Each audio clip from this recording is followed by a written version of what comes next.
Bonjour à tous, on commence ce tour de la presse sportive par la question que tout le monde se pose tous les matins. Va-t-on rejouer au football d'ici les prochaines semaines ? Ce matin, le quotidien numérique de Ouest France Minuit Sport pose une autre question. Si l'on reprend, est-ce que les huis clos ne vont pas durer jusqu'en 2021 ? En effet, les grands événements avec public sont pour le moment interdits jusqu'en juillet prochain. Mais le coronavirus ne devrait pas disparaître comme ça et la question de poursuivre les huis clos pour le foot jusqu'à la fin de l'année se pose. Le journal L'Équipe de son côté a donné la parole sur la reprise à l'entraîneur de l'OL Rudy Garcia. Et pour le coach lyonnais, c'est oui à la reprise mais pas n'importe comment. Il réclame notamment que les clubs ne jouent pas tout le temps tous les 3 jours afin de finir la saison. Et il veut également 2 semaines de repos pour les joueurs entre les 2 saisons. On verra si Garcia est entendu par les instances. La question de la reprise se pose aussi en Première Ligue bien sûr, et ce matin c'est le Brésilien de Chelsea Willian qui fait la une du Daily Express. Le milieu offensif a déclaré hier qu'une reprise du championnat sans public serait beaucoup moins fun pour les joueurs. Mais surtout il indique que les joueurs sont inquiets face à une reprise trop rapide, il craint pour la santé des acteurs du foot.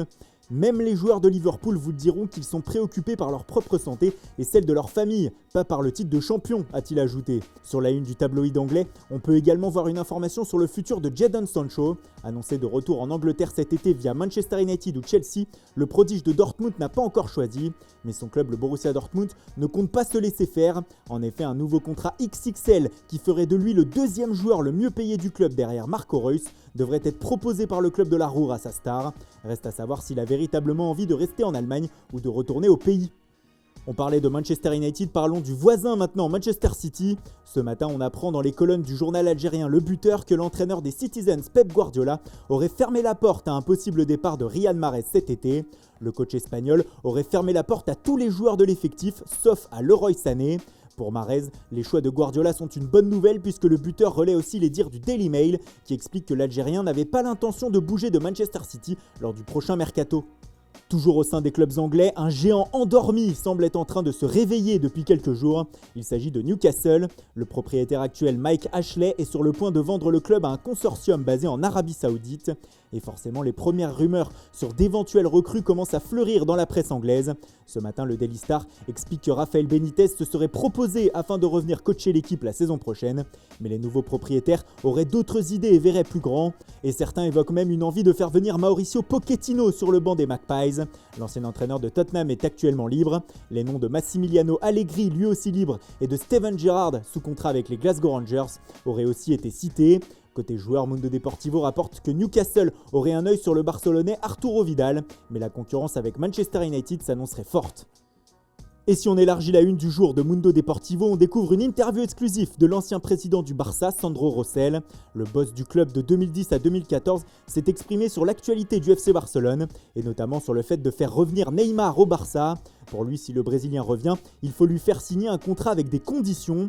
Son salaire et ses primes pourraient être faits en fonction des résultats et de son comportement, dit-il. Un autre ancien président du club fait la une ce matin. Selon AS, Joan Laporta, président de 2003 à 2010, songe lui à se présenter aux élections afin de redevenir président du club.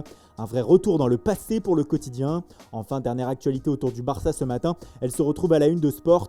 Selon le quotidien espagnol, l'entraîneur du club Quique Setién se serait mis le centre de formation, la Masia, à dos après une déclaration à la Cadena Ser. Quand on lui a demandé pourquoi il ne faisait pas plus confiance aux jeunes cette saison, il a répondu qu'il n'avait pas été complètement convaincu par le niveau de l'équipe B. Et quand on sait ce que représente la Masia pour le Barça, ça ne passe pas évidemment. Et on termine en Italie où c'est Gonzalo Higuaín qui fait la une ce matin. L'attaquant argentin de la Juventus est au cœur d'une polémique car il aurait indiqué qu'il ne comptait pas revenir en Italie et au sein de son club lorsque celui-ci l'appellera pour de nouveau venir s'entraîner. Actuellement en Argentine, il s'inquiète de la prolifération du virus en Europe et surtout il veut rester dans son pays auprès de sa mère malade. Selon Tuttosport, une résiliation de contrat entre Higuaín et la Juve pourrait être envisagée et est une hypothèse crédible. Et bien sûr, il faudrait un joueur pour le remplacer. Et selon le média, Arkadiusz Milik du Napoli aurait déjà donné son approbation à la vieille dame pour la rejoindre. Voilà, c'est tout pour aujourd'hui. Merci pour votre fidélité, bonne journée à tous. Surtout, ne l'oubliez pas, restez chez vous et rendez-vous dès demain matin pour une nouvelle revue de presse.